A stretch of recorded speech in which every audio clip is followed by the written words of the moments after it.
আসসালামু আলাইকুম সম্মানিত ভিউয়ার্স, দেশ এবং প্রবাস থেকে যারা আমার এই ভিডিওটি দেখছেন সবাইকে আমার এসএম বিল্ডিং ডিজাইনের পক্ষ থেকে স্বাগতম। ভিউয়ার্স, আমি এসএম ফয়সাল, সিভিল ইঞ্জিনিয়ারিং এ অধ্যয়নরত। তো ভিউয়ার্স, সবাই কেমন আছেন? আশা করি সবাই ভালো আছেন।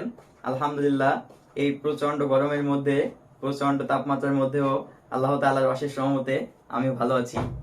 তো ভিউয়ার্স, আজকে আমরা দেখাইবো কিভাবে বিএফএস অর্থাৎ ব্রিক ফ্ল্যাট সোলিং এ ইটের পরিমাণ নির্ণয় করা যায়।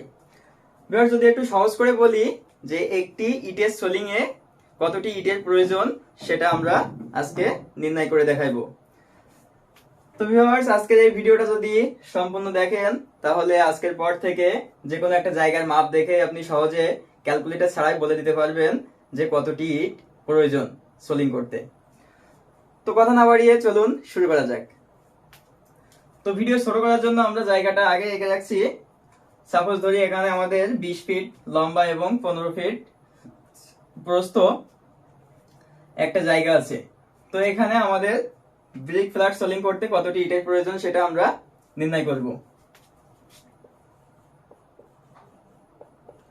তো আমরা প্রথম এরিয়া নির্ণয় করি, লেন্থ ইনটু ব্রেথ। আমাদের লেন্থ আছে 20 ফিট, ব্রেথ আছে 15 ফিট, তাহলে আমাদের এরিয়া হচ্ছে 300 স্কয়ার ফিট। তো ভিউয়ার্স, আমাদের মনে রাখতে হইবে 1 স্কয়ার ফিট জায়গায় ইটের সোলিং করতে ইট লাগে 3 পিস। তাহলে আমাদের এখানে 300 স্কয়ার ফিট জায়গায় ইট লাগবে 300 স্কয়ার ফিট ইনটু 3 সমান 900